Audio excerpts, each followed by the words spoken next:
Okay, Mbula, Mbula Vinaka, everyone. Warm Pacific greetings and happy Women's History Month 2026. And also happy International Women's Day, which is coming up this Sunday, usually celebrated on the 8th of March every year.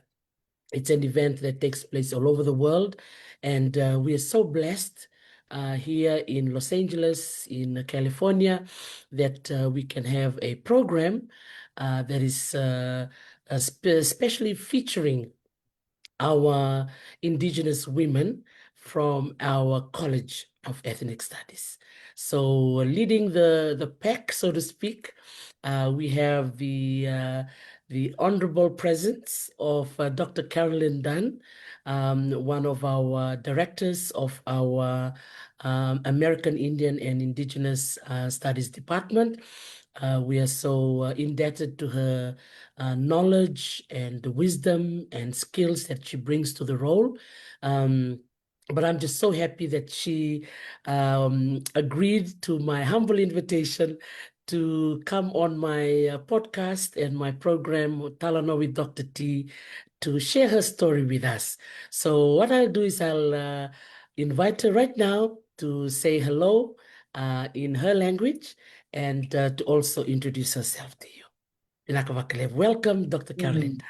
Yay, thank you, Yakoke, Dr. T, for having me on here anytime. And I know for most of us who are in Dr. T's world, when she asks you to do something, it's special and it's amazing. And so, Yakoke, Dr. T, he, you, Messi, and all of my indigenous languages, for having me on your podcast. It's so exciting. So, Halito Chimichigma, Carolyn Dunn Chihofayet. I am Carolyn Dunn. I introduced myself in one of my ancestral languages, which is Choctaw. And I am an associate professor of theater and dance in the theater and dance department here at Cal State LA, and also affiliated, as Dr. T mentioned, with American Indian Studies and with the English department. So I also teach in the English department too. And so I'm thrilled to be here. I was born and raised here in Southern California. I was gone for a long time, and then came back to work at Cal State LA. And I wanted to come home. I wanted to be back in Southern California, the land where I was born and where my parents were born. Um, so, in terms of my tribal affiliations, I am a descendant, and I'm very clear to say that I am a descendant of tribes in Oklahoma. I am Afro-Indigenous. I am on my father's side, Muskogee Creek, Cherokee, and Seminole descent, and also Choctaw.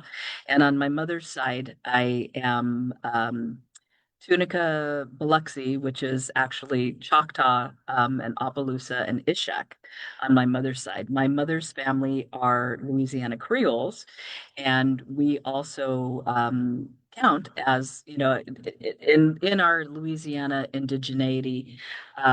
We are, African descent, French specifically on my mother's side, and indigenous. And so I'm very clear to not omit the indigenous aspect of our ancestry as Louisiana Creoles, because for so long we've been defined, in that black-white binary, and we forget the indigenous. And I honor my grandmothers who walk with me, my Ishak and Opelousas and Choctaw grandmothers, on my mom's side, as well as those on my father's side, and as well as the African ancestors and the French ancestors too, because my one of our ancestral languages is what they refer to as Louisiana French. And people love to say that there's a difference between Acadian French and Creole French, and there's not. It's the same exact language. It's the same religious traditions. There's a few little, differences. But a lot of Creoles, especially where I come from, are Acadian too. So I have a lot of cousins that say we are indigenous Acadian Creoles. Oh, in a nutshell, That is that's amazing. that's It's that's who we are, and how I identify in this world as a Louisiana Acadian indigenous African Creole. So wow. there we are. It's like watching a movie when you were saying a little bit about your family there, Carolyn. Oh, oh, thank you, Teresa. Yeah, Yes.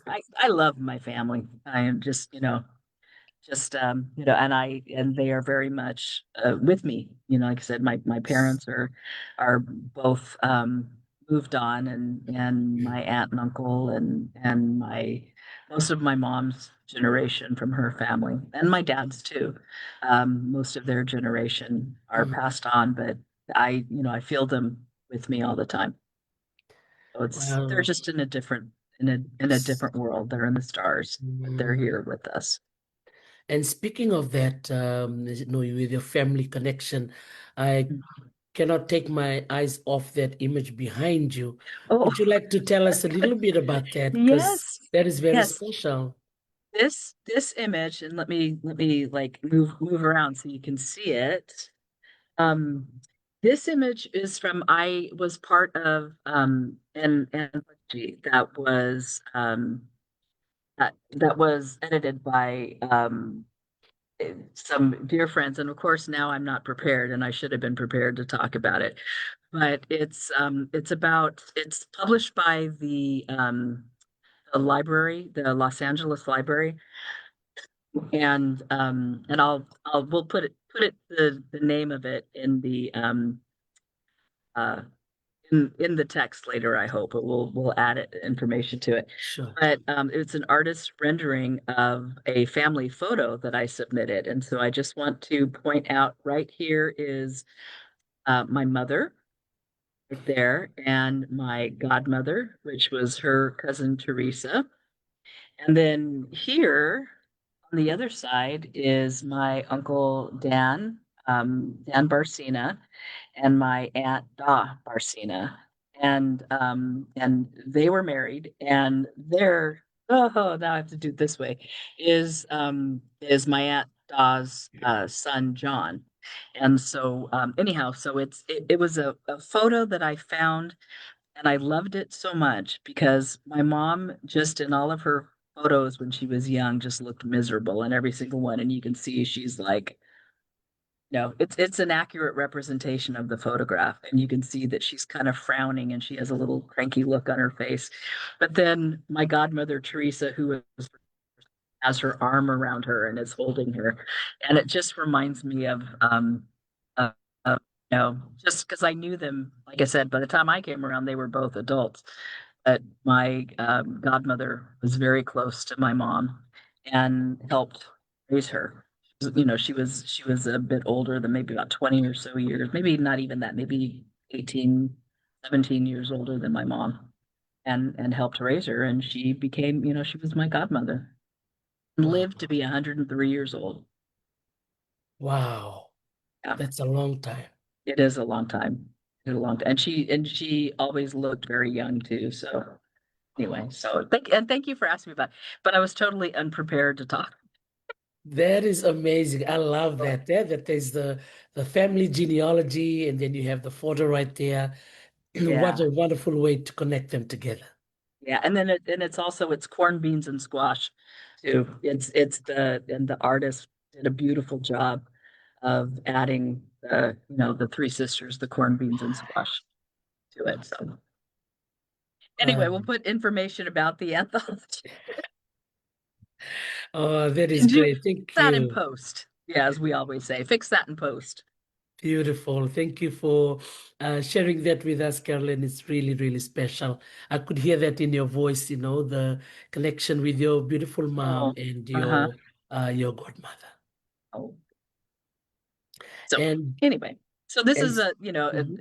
representation of Creole indigeneity in Los Angeles, and my uncle Dan and my godfather Danny were both Filipino. So we have we really are, like, when I say a multicultural family.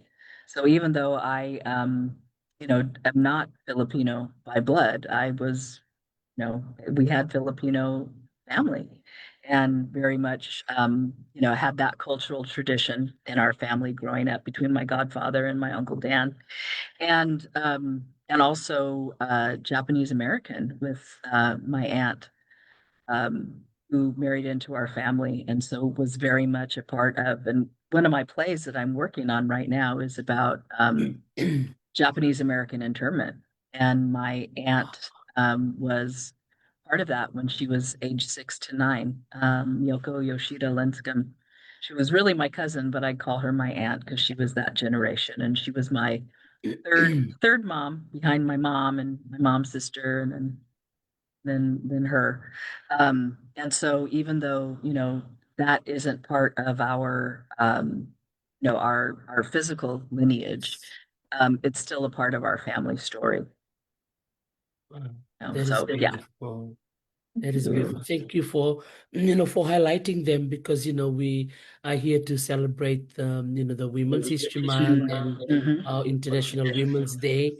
And, having that picture there with, your mom and your godmother, Uh-huh. really highlights the role of, women, in our Yeah. life. So the first question I have for you is, what story from your life, you've Hmm. kind of captured that in a beautiful way, the Mhm. beginning of introduction. What story from your life best captures the woman you've become today? Oh my gosh, I love that question because it's so layered. I would say that, of course, my grandmothers were very. I was raised by my grandmothers, both of them, um, and I would say they very much. My mother's mother died when I was 7, and so I have 7 years worth of memories of her, and hearing her once in a while speak. I talked about the Acadian Creole language, and her speaking that language, which is a mix of, of course, it's mostly French, but there are African words, and there are what we call the Mobilian jargon, which is mostly Choctaw words, that my grandma, that was her ancestral first language. The Homa tribe in Louisiana also speaks French, speaks that dialect. So she was very much a part of my life, and when I was 7. And my other grandmother, my father's mother, passed away when I was 21. So I had, another 13 years and got to experience having her in my life, from the time, I was born until I was 21, until I had graduated. She graduated from college, and no, she passed before I, oh, before or after, I can't remember, after I graduated from college, because I was back and living in Southern California. And so they were very much a part of who made me as I am today. And I always talk about, and I always tell my students, social justice warrior from day one, and that's because of my parents, both my father and mother. And then I think about the other influential women in my life. My mother, of course, my aunt Dorothy, who was my younger sister, my aunt Janet Yoko Yoshida Linscombe, who I mentioned earlier, and then my mentor, the late Dr. Paula Gunn Allen, and she was my. I mean, much more. When you say mentor, that doesn't really encompass who she was to me. And I think that I am, really, as an academic, and as a the work that I do in Indigenous performance and Indigenous study scholarship, and even in theater and English, if it wasn't for her. I mean, she trained me as an academic and also trained me for life. Moving on. So I would say that those are, and she was one of the first women in academia to reclaim indigenous traditions, as to reclaim the feminine in indigenous traditions, because a lot of the writing and scholarship at the time was more from a male perspective and from more Right. from patriarchal tribal perspectives. And she really was the one of the first scholars to really talk about indigenous feminism and American Indian feminism, in a way that people call her essentialist because she was writing in the 80s, 70s, and 80s and 90s. But she really wasn't essentialist because she talked about specific traditions, specific indigenous tribal traditions, and where those traditions came from. So she very much was it was an influence on me. And my kids all called her Auntie Paula. So Auntie Other Paula is what my son called her. Because my daughter's godmother is their Auntie Paula, and then PGA was their Auntie Other. So, um, very much, you know, the presence that that all of my work really Mhm. grounds. That is amazing. And it's interesting, when I heard when I moved over from Hawaii to California and I got introduced to you and they mentioned that you were in, theater, and for me personally, it's very rare, for me to find women and indigenous women in the space of theater. What actually motivated you to move into Mm-hmm. this space? Mm-hmm. That's a very good question. Well, there are, and a lot of contemporary playwrights in Indigenous theater are women. Um, and so how did I get into? Well, I'd always been a bit of a storyteller and a performer. Surprise. Um, and we have to talk about the fact that Dr. T and I talked for a good 20 minutes before telling each other's stories. Um, and but interesting, like if I think about who were the storytellers in my immediate family, it was my uncle Philip. He was my mom and my Aunt Dottie's first cousin, and kin to all the folks in this photograph also. And he really was the storyteller. So, but he was a storyteller, a male storyteller in a very matriarchal family. When I think about our strong women, including his mother, my great aunt too, I forgot to mention her earlier, but also very much an influence on us as a family. And they were all, you know, matriarchal women, and who. So I've never really known another way other than being raised in this matriarchal storytelling family, except in the last generation, it was my uncle who was the storyteller. But you know, so getting back to how did I get into theater? So I was writing plays from when I was really young, and the students always laugh when I tell them this that. So I wrote, I think the very first play I wrote was like a Thanksgiving play for my great aunt was in the hospital, and so my three cousins and I performed this Thanksgiving play, but it was really about, the native side, the indigenous side of Thanksgiving. Um, and so I wrote that play, and then my best friend, whose birthday it is today, shout out to Kay Barbie Parker, on May 2nd on her birthday. She and I wrote a play together that we performed in middle school as part of our junior high Christmas show. And so it was called Twinkle in Toyland. So I have to shout that out. So that was the first play I ever wrote that was performed actually that I co-wrote with Kay. And so I just loved stories and I loved telling stories and I loved storytelling as a medium. And I thought theater was a really great way to do that. And then I tell my students also that how I think I really learned how to write dialogue was then I would write soap operas. Um, and I was in junior high into high school. And then everybody was a character in the soap opera. So I would create, these crazy, outlandish situations, and then everybody was a character in the soap opera, and then we would read them out loud at lunch. And so I feel like, um, so I got the play development process very early on, like in middle school and in high school, when we would read them and then just laugh about it and giggle about us all doing crazy things, and we were all the characters in these soap operas that I would write. And I had so much fun doing that. And it wasn't really until I was in grad school the second time that I actually, I think grad school the second time when I was getting my PhD, because I consider the first time when I got my master's. Second time was when I got my PhD and did my MFA coursework. Um, was that I was very interested in Indigenous storytelling, of course, but had been pretty much primarily working as a poet and as an academic and writing short stories and novels.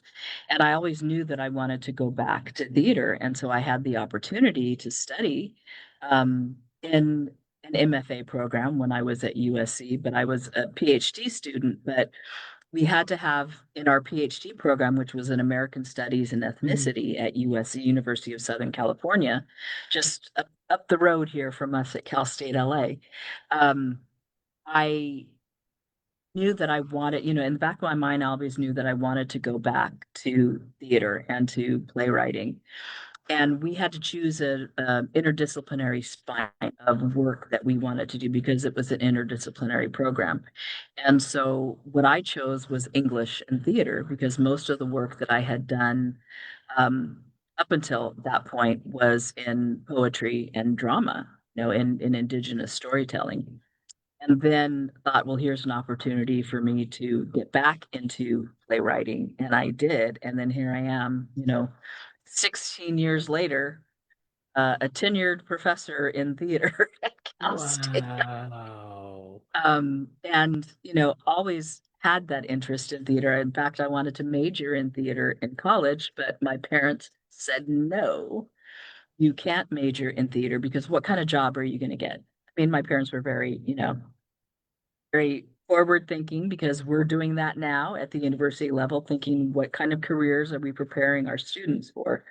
And so my parents were like, well, what kind of job are you going to get, as a theater major? So then I ended up majoring in communication, which was sort of adjacent. And then, sneaking a few theater classes in there. And then minoring in Native American Studies when I was in college. I was an undergrad at Humboldt State, now known as Cal Poly Humboldt. I still call it Humboldt State. And Humboldt was really known for its um, programs for American Indian students. So I was in the ITEP program, which is the Indian Teacher Education Personnel Program, which trained the next generation of Indigenous teachers. And so I was in that program. A lot of programs at Humboldt, were and they were and still are very forward facing in terms of programming for Indigenous students because that's a very large Indigenous population in that area. And a lot of my friends and mentors and they're like family now were women from those tribes from the Yurok and the Hoopa and Karuk and the Wiyot tribes. Very much a part of my formation too as as a person. I would credit those folks in the community. Lois Risling, who was Dr. Kutcher Risling's mother, Dr. Lois Risling was very much a mentor for me. Laura Lee George, who was retired as the superintendent of Klamath schools or Klamath Trinity schools, she also was a very early educator mentor for Mm-hmm. me. My coyote twin, I call her Carol Lewis, um, from the O'Rourke family, also was very, very early educational mentor in terms of Upward Bound and Trio and those programs and early academic outreach. She was very Cheryl Seidner, former chair of the Wiyot tribe, was very influential for me as a poet and as an educator. And so those are the ladies that Lynn Risling, the artist, again, folks that helped sort of in my formation, as an indigenous person from the city but up in the rural area, and going to ceremony with those folks, so very much a part of my formation as the person that I am today. All very strong, capable, amazing women. Nancy Richardson, another one, storyteller. Oh gosh, it's just, now I'm thinking about those times and, going back there, and Nancy was really instrumental in teaching me a lot of stories in the Karuk language. She really was, especially for me as a young student. Barbara Redner, another poet. Anyway, just, those, now I'm thinking about all those folks and It's awesome. coming to my mind. So anyway, to make your short question even longer, they really were my influence. And I think, and poetry and prose and drama are related to one another. Mhm. In the Western tradition, Aristotle is writing about poetics, and poetics, when he was writing about it, was really not necessarily poetry, but it was about drama, and it was about theater and performance in the Wow. West. And so I think, Okay. they are very much related, especially, and this, especially as in storytelling and oral tradition and reification of culture through story and reification of language and place through story. Again, that is, very much important to me as poet and as a playwright. So I've been working primarily as a playwright and a dramaturg, in the last probably 15, 16 years. I kind of like was known as a poet, and then I moved back into playwriting and became known, as a playwright. But I always remind people, "Well, yeah, I'm a poet too. I had, 3 books of poetry published, so I have Uh, that too." that is just so encouraging because, we have a lot of women listening Mm, right now. So, Bula, aloha to all the women listening in. It's so encouraging. Plus, also our men supporting our Talano mm, today. And it's really great to know that you are never alone, mm. right? There's always Absolutely. people around you, and you kind of like absorb the support that they're giving you, but also you were led by your passion. Yes, yes. And I think about, the men in my life, my father, of course, and my uncle being raised by very strong matriarchs, um, who are, men that my uncle was a boy dad, but he had granddaughters, and my dad was like, I always say my dad was the OG girl dad, but he was raised also by a matriarch, in his mother. And I talk about that, and especially, and then my son, I think about my son, who are very well-rounded Native men, indigenous Black men who were raised by powerful women, and how wonderful they are too. That like I said, my dad and my uncle also raised me. So, again, and in thankfulness to those men who were raised by strong women and are better men for it. Wow, that is just awesome, to for you to share, the different spaces you were in. Mm, You were a poet, and you were, in drama, and then now you're in theater, and kind of a mm, mix of both, yeah? hmm hmm Yeah, Wow. I would say that, and especially in looking at, because my work is really about Indigenous performance traditions and storytelling on stage. And there are a lot of the contemporary Indigenous playwrights. A lot of them are women. There are many wonderful men, Indigenous men playwrights as well. But when in looking at, there we have a good balance. But I think that a lot of women are in that category. So I think, of course, Diane Glancy comes to mind as a poet and a playwright. Let's see, Madeline Sayet, Mary Catherine Nagel, uh, the other, like, of course, now I'm totally unprepared to talk about them also. My child also, Hanoki Dunn, is an amazing and award-winning playwright, and I'm incredibly proud of them. Um, just thinking about some of these other, Delana Studi, Tara Moses, you know, uh, uh, Larissa Fasthorse, of course, all of these amazing Indigenous female playwrights who are really leading the way. Yeah, that is wonderful. I'm looking forward with that, if you can share some of their work with me and I can post it up Mhm. as well Mhm. as part of our Absolutely. talk story today so that our followers and our fans, can also kind of, learn from those individuals that you have shared their Right. names. And it's just so, so encouraging. And I have to say, we are so fortunate to have you here at Cal State LA.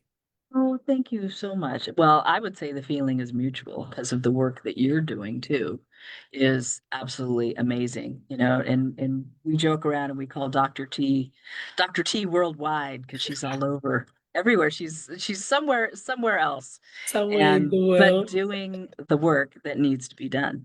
Yeah, Yes. really. So thank you for that. That's But I just want to maybe do a plug real quick on May sure. 5th is at Cal State LA, we're going to be part of the National Native Theater Project's um, uh, Day of Remembrance and of missing and murdered Indigenous women and relatives. And May 5th has been designated as a day of remembrance, but we'll be doing readings across the country, and we'll be doing a reading here at Cal State LA that's co-sponsored by our theater department, Indigenous Studies, um, with the American Indian and Indigenous Student Association, and we'll be doing a reading of Hanoki Dunn's play, award-winning play Tourniquet, and here at Cal State LA. And then also I'm involved with another theater group that I'm involved with is Anishinaabe Theater Exchange. And we'll be doing a live stream of a play that I co-wrote with one of the members, Tamantha Sylvester, um, missing and murdered Indigenous women play called How We Go Missing, and we'll be doing the first act of that play, and that'll be live streamed as part of this, day of remembrance and play readings, and they'll be reading Theater of Note here in Los Angeles. We'll be doing a stage reading of a Tara Moses play called Quantum, and different playwrights. Blossom Mhm. Johnson has a couple of readings. Marcy Rendon has a reading going on at the Guthrie Theater in Minneapolis and St. Paul. Can't remember if Mm. it's in St. Paul or one of the Twin Cities, or in Minneapolis. And so there are, and there's plays in New York that there'll be Vicky Ramirez's one of her plays will be read by the Eagle Staff Project, which is a producing partner that has produced a couple of my plays and then other plays and a couple of Vicky's plays too. So Mm. it's going to be a whole day of readings by Native playwrights, and That's which is awesome. really exciting What's the to be a date part of. again? May 5th. May And 5th. it's and our actually live reading of Tourniquet will be here on campus at 7 o'clock in it's called the Music Hall, and it's a little theater in the music department at 7 o'clock. And if people are interested, they can email me or email our department for more information, which is tad@calstatela.edu for more information, and they can forward it to me. Oh, that's wonderful. And look at the importance of these types of platforms, yeah, where we can Mm, mhm. come along and share the work we do, but also plugging these very important events. Right, That's really right. important to for us to not to forget those women, Mm, mhm. that went missing and were murdered Yeah. as well. I watched a Mhm. few of those films, but now that I'm living here in California, it's so close to home, yeah.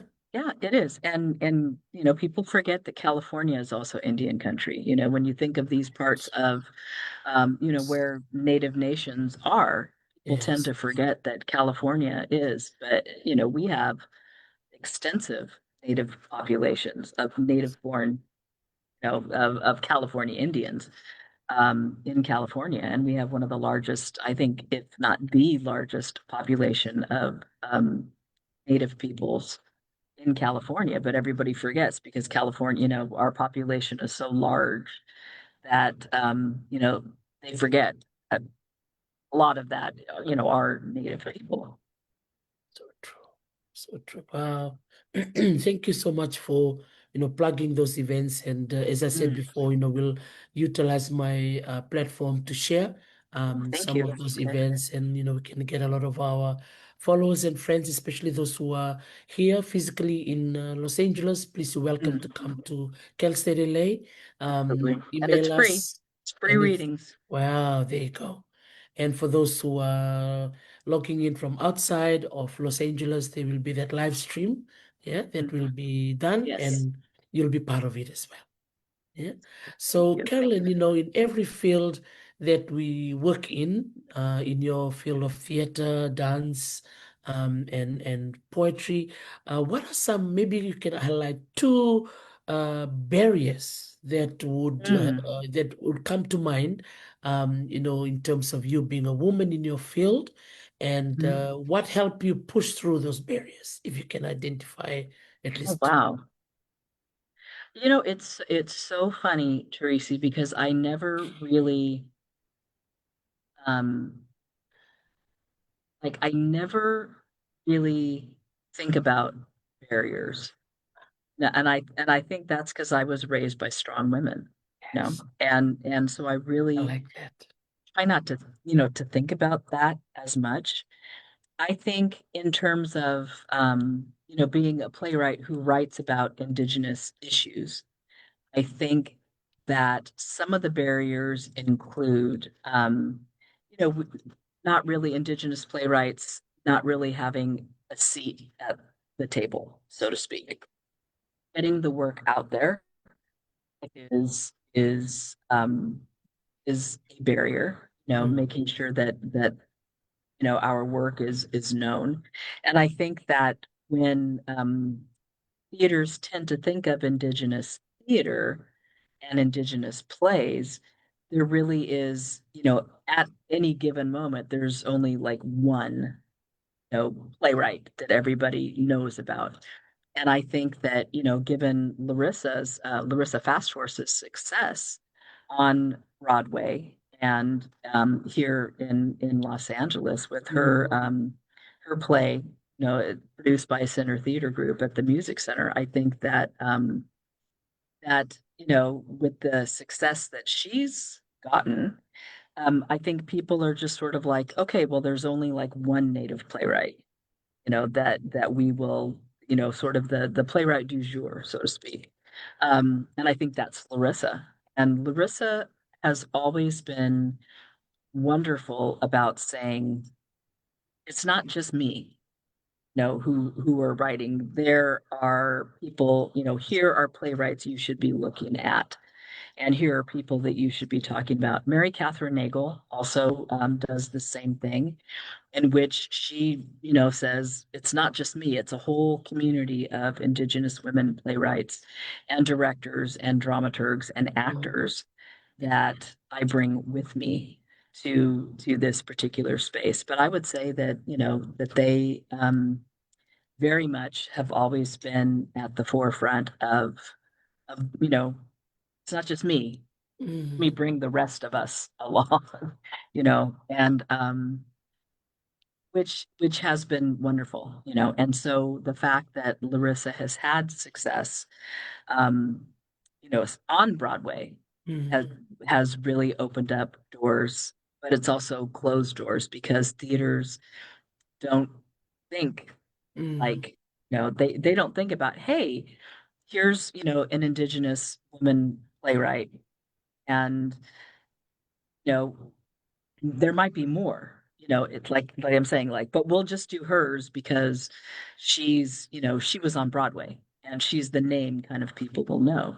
And it takes a long time to really, move into those spaces. Like I've had plays produced in New York, but I'm off Broadway. So I started out off, and then I got to off, but I haven't gotten to off yet, nor have I gotten there. But but also the producers that produced my plays in New York and that produced Vicky Ramirez's plays.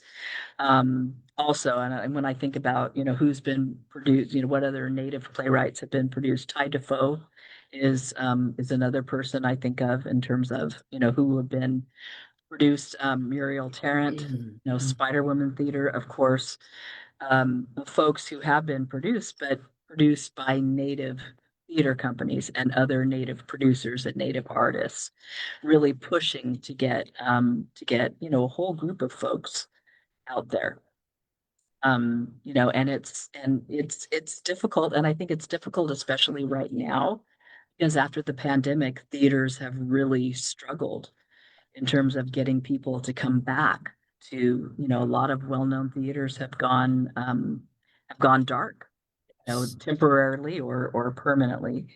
But that's just mm, because, it's really hard to get, we say chibos and seats, aka butts seats, mm, cushion seats, try to get people there, to be able to see the work, and non-native people to come mm, and see the work.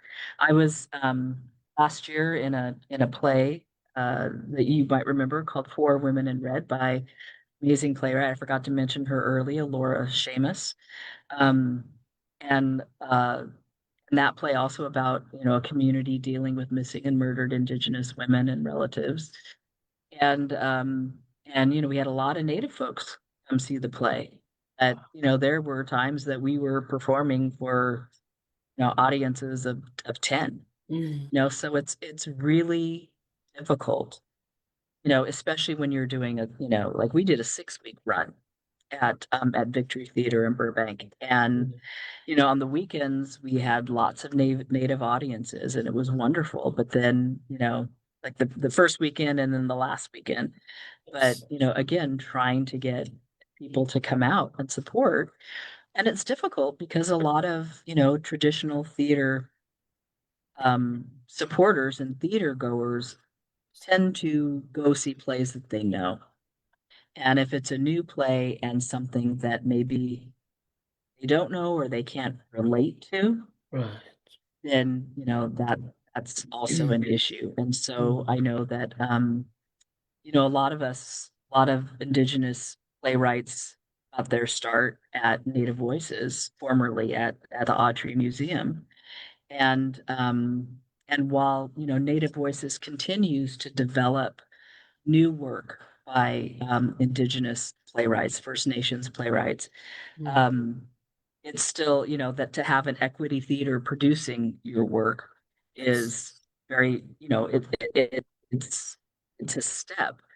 Yes. But trying to get us to, the next level, and with Native Voices, consistently every year Mm, producing a show. and developing rights and developing plays. Um, but they're one of, if not the only native theater company that's an equity, actors equity producing um, theater company, and they're sort of known as Mm. the only one, and there's only so much that they can do to try to promote. They're trying to get chibos and seats too, and there's only so much that they can do to continue to promote. Mm. And so it really falls on all of us to do, native theater and to make sure that native theater is at the forefront of what we do. So no, You and thank I you could so talk about, much. you ask me Yeah. one question and I talk about 20,000 different things in one question. But you've highlighted, some really, really key points, yeah, when it comes to Mhm. representation, yeah, and support. Right, So it's really right. important, yeah, when someone is doing their play, if we can all Hmm. go in numbers and just being there and Right. support them. Yeah, it's really important. And I think it's important that Native playwrights continue to submit work to literary managers of theaters that may not necessarily do Native plays, but Mm, that are really doing, like, I think of, Laura Seamus's relationship with Victory Theater in Burbank, and in terms of, you know, them partnering together to produce that play. mm, That play was developed through Native voices as well. I've had 3 plays developed through Native voices, but starting to do more of that outreach and partnership with mm, other, and smaller theaters at least, but the work's being seen and it's getting produced and it's out there. mm.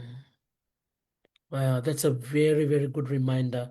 Yeah, for many of our audiences who are watching here today, that goes for whatever passion that you're doing, yeah, for Right, writing, right. whether you're singing, whether you're baking, whatever you do, be consistent. Yeah, Yes. And just keep doing. continue, just keep working, keep and keep working on your art and stick to your cultural values, and stick to your cultural practices, because I think that is important. And just Yes. continue to work and continue to perform and continue to write and paint and Mm, draw and tell stories, and in the multitude of ways in which we tell stories, through our art, yes. through through who we are as people, Mm, to continue to do that. And don't you know and what is you know, I think about, in terms of measures of success, right? If you can earn some money off of writing a play and having it performed, then wonderful. But creating that work, because it gets our cultures out there. And I think mm, about the work that you do, at the farm, and I think about and the repatriation work that you're doing. mm, This is not something to make a ton of money on, but it's important. And we have to think about, what are our measures of success? And our measures of success is that the knowledge is continuing, and the stories are continuing, and the culture is reified. And that's how we really measure our success. I think about our amiga Veronica Garcia's mm. work that she does in cultural richness and cultural wealth, and it doesn't always um, represent what the Western world sees as Mm, wealth or success, but what is important to us as indigenous peoples. The importance of, the cultural importance of the work, the knowledge that's reified, the stories that are performed, the stories that are retold over and over and over again, the mm. practices that are brought back to the communities. And I think Mhm. that's important. Thank you so much. Um, and something that you've mentioned earlier, those murdered women, and Mm. also those missing women. Yeah, And the next question I want to ask you, because you're doing drama and you shared that you are using your platform to highlight this real issue that's facing mm, our women on a day-to-day basis. right. Why do you think it's important that you use your voice in the space of theater to remember Mm. these women? Well, because, who else is going to tell our stories but us? And So the true. idea that there's so much misinformation, out there about our cultures, usually written by or told by people who don't come from where we come from. So I think about specifically thinking about plays that are, about Native people that are not told by Native people. Mm, Um, that, is a concern for me. And represent, we always say representation matters. It does matter.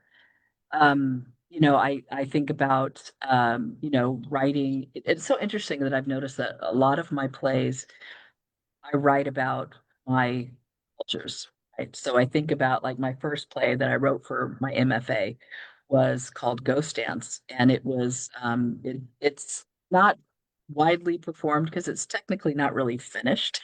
I mean, it's finished, but I would love to be able to have the time to go in and revise it and start sending it out. But that was really like my Muskogee Creek play and my Oklahoma play because it was about Native folks in Oklahoma. mm, And, it's at during, the time in which the federal government was trying to get the tribes in Oklahoma who, by treaty, um, had land and resources and their own autonomy, their own sovereignty by treaty, and then it was taken away when the federal government wanted to create Oklahoma as a state. And yes. so it takes place during that time in like the early 1900s in Oklahoma after Dawes, and after the federal government went in and disbanded the tribal governments in Hmm. Oklahoma and really, disbanded their sovereignty. So that's what that play was about. And then my next play that I wrote was The Fry Bread Queen, and that is takes place in the Navajo Nation, but two of the characters in the family are Creek and Cherokee. So that's, writing from my descendancy and my identity, as as a way of entering into that Navajo space. Hmm. And then I wrote a couple other plays, but they were mostly and with female characters, with female protagonists, that were mostly Creek and Cherokee, from that part of the world. And then now I'm really exploring the Choctaw, the Tunica Biloxi, the the Ishak, the Opelousas side, the Louisiana indigeneity of my ancestors. Excuse me. And Hmm. because when people think about Louisiana, they don't think about Indians in Louisiana, but there's a lot of us, and a lot of us are mixed race. A lot of us are Creole populations that are, excuse me, mixed race. Mostly French, some Irish, some German, mostly Spanish. With the European and the indigenous and the African. Okay. A lot of us, like I said, are mixed race natives, Wow. and so, really writing about that experience. And so I've been living in that. One of my plays called Three Sisters is about Tunica Biloxi Choctaw family from around Marksville and Mansura, Hmm. that area of Louisiana where my ancestors are from. And the project I'm working on right now is it was originally going to be a one-woman show, but now Hmm. it's a two-woman show with my youngest in it, the other playwright and actor in the family. Um, and it's about our indigenous ancestors who the um, sued the French colonial government for their freedom based on the fact that, Louisiana switched hands from the French, the Spanish to the French again, and then to the Americans. And Wow. so my ancestors were part of this family group that one of them sued the French government for her freedom based on the fact that she had been enslaved, but she was indigenous, and sued them, based on her indigenous identity because she had been classified as African, but went back and sued the French colonial government and won her case, and then therefore was able to buy the freedom of her mother and her sisters. So, so we are talking about that, and so that's what this particular piece is going to be about. It's a two-woman show about Awesome. our ancestors. Yeah. And so, I mean, Wow. and to talk about the fact that this is, a pivotal moment in American history too, not just in Indigenous history, in Indigenous Louisiana history, because of that racial mixing that had been going on in Mhm. Louisiana for hundreds of years between those populations. I mean, that's why the arts, through storytelling, it's so important because we always remember, right, what has Right. happened, Mhm. and we bring it to the fore so that the current generation will continue to remember what happened back then. Yeah. Right. Right. Right. And I know that, and it's, talk about, I know that throughout my entire life, I've had Mm, this grandmother, figure, this ancestor who has accompanied me this life, and I've always known that she was there. And mm. just within the last few years, it's like, oh, that's who you are. That's who you are, the one that is walking, because I think she wants the story to be told. And the fact that I was able to find documentation of this, of my ancestors Mhm.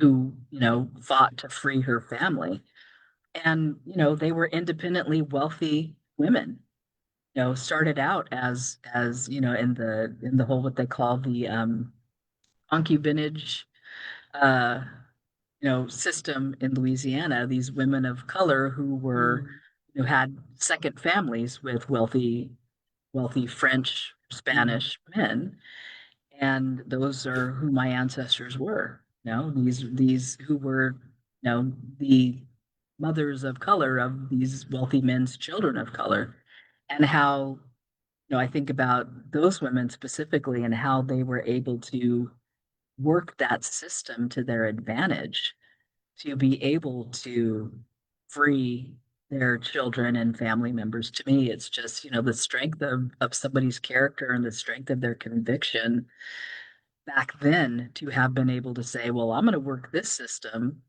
to my advantage so I can have freedom, my family. It's very powerful.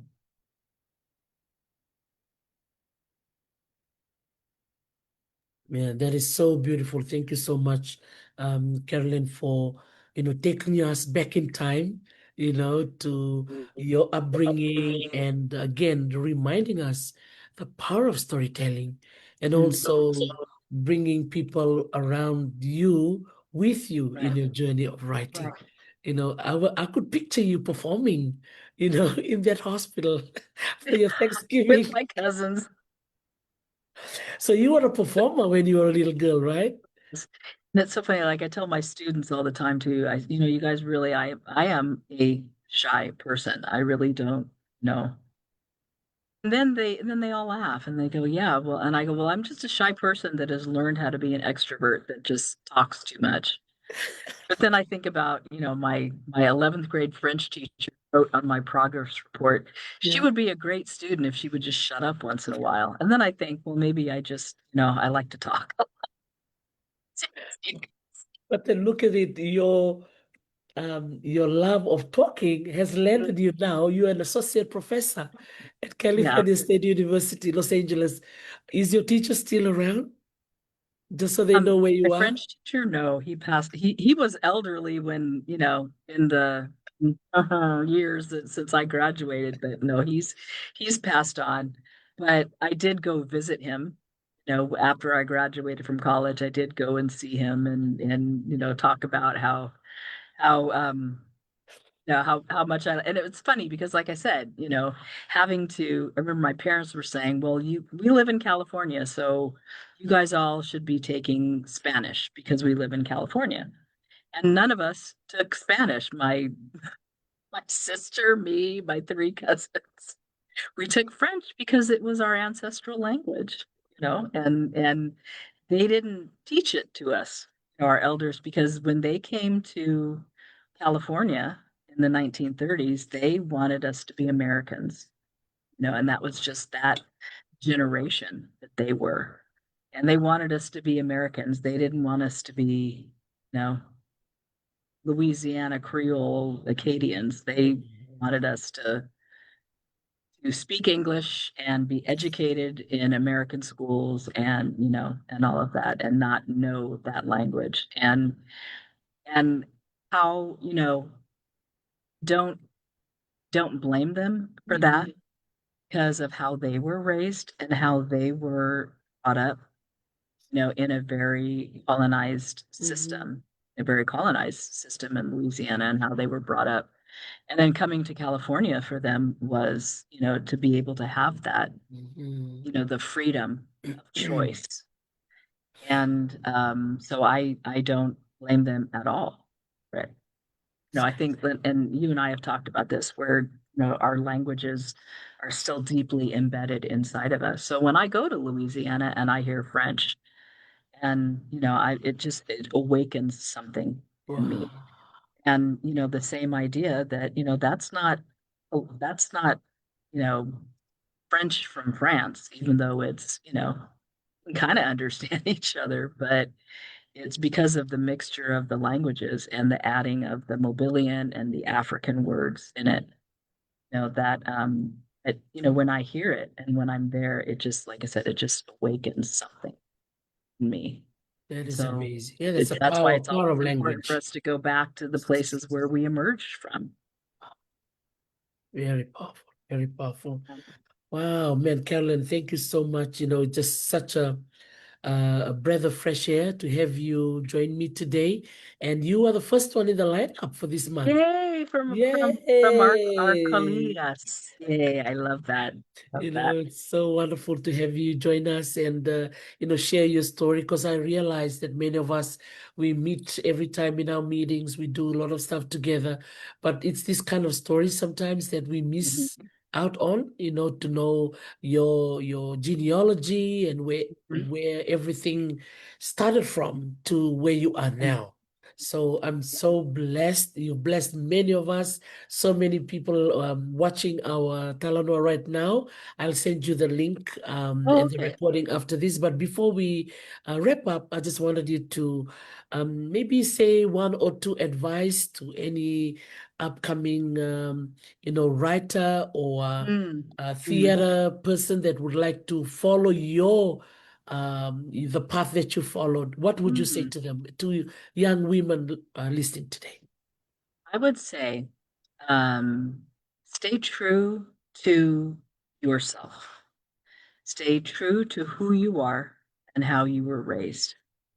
Listen to the voices of your ancestors because they are there and they are present and they are always with you.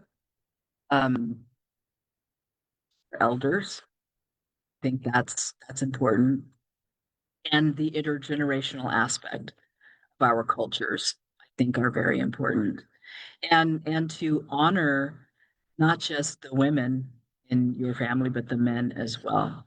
And that, you know, and also I think to look to the stories of our ancestors and because they're all encoded in us. We all have that blood memory that mom, Scott in Scott Momaday, the well-known Kiowa writer, would talked about it as blood memory, and now we talk about it as ancestral DNA, the stories that are encoded in our DNA and in our bodies. Listen to that.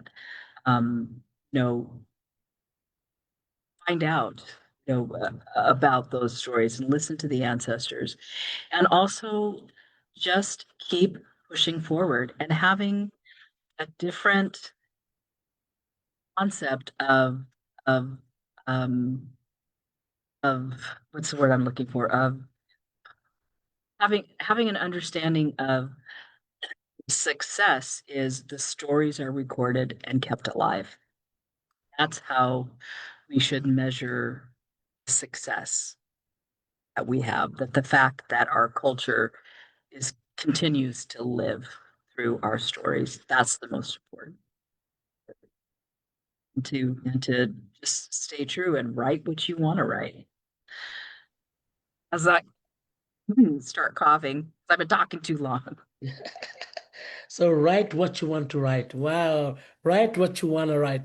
That should be a t-shirt right Yeah, there. write what you want to write, and on the back, find your light, be your light. Wow. Find your light. Be your light. Wow. Write what you want to write. Oh my goodness. Carolyn, we've actually just started a book We from have, just your we story have, today. we have. So yeah, I need to talk to you Yeah. about that. That was beautiful. I just wanted to say Oh, thank thank you. you so much. Vinaka vakaleo fafetai telelava, malo au pito, mahalo nui, and all the Pacific thank yous to Oh, you, my sister. You carry such a wonderful, um, you know, um, role and responsibility that you've now passed on to us. And I know with our line of work we always talk about transmission of heritage knowledge and cultural knowledge and all of that. You've just done that today. oh, You've unpacked thank you. those information that many of us may kind of like, it's blurry. They want to do drama, they want to do theater, they want to do Mm, dance, they mm, want to do poetry. But many of our young people sometimes get lost among the chaos of life. yeah, And yeah, it's so hard for to. you just sitting here and just beautiful storytelling, you are a natural storyteller. I would sit here for hours just listening to you. Oh, You Yakoke, know? Teresi, thank you, my dear sister. Thank you for having me on. It just Yes. anytime I get to hang out with you is, and even if it's viral in this way, is wonderful. And I'll get you the information about the Yes. Absolutely. Absolutely. I know because this because is not. Mike and Caribbean Fregosa will like never forgive me that I didn't mention all of that, but we'll get that information. Oh, that's wonderful. As I always say, this is not the first and the last for you to be on my program. Mm, I will find another way. I know the Native American History Month is gonna be in November, Heritage mm, Month. yeah, So I'll yeah. do another monthly Talano session, talk story No. session then, Mhm. and inviting our guests to come back and maybe hear some updates from you on some Okay. of the work Oh, that you've hopefully done. there'll be updates. Yes. We wrote that, and now we've got the Institute going. Yeah, that'll be Yeah, yeah, yeah. thank you so much. All right. You have a Okay. wonderful afternoon and enjoy the rest of your day. Thank you. All Okay, right. Teresa. I love you. I'll see you soon. Thank you. Bye-bye. Wow, that is wonderful. What a blessing to have Dr. Carolyn Dunn, Associate Professor in Theater and Dance here at California State University in Los Angeles. She's also part of our faculty team for the American Indian and Indigenous Studies department. So we are so grateful that she could say yes to my humble request. And I know she's very busy. She wears so many hats. I tell you, lots and lots of hats.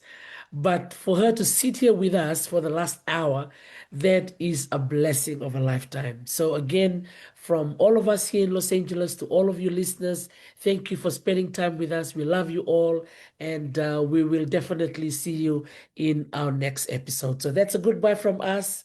Kakite ano. Ahui ho. Bye. Teresa Cheney.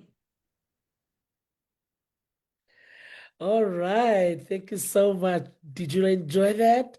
Oh my goodness. That's Dr. Carolyn Dunn, an amazing indigenous woman from Oklahoma and from the East Coast. She's such a beautiful, amazing individual who's so talented in her area of drama and her area of poetry and dance.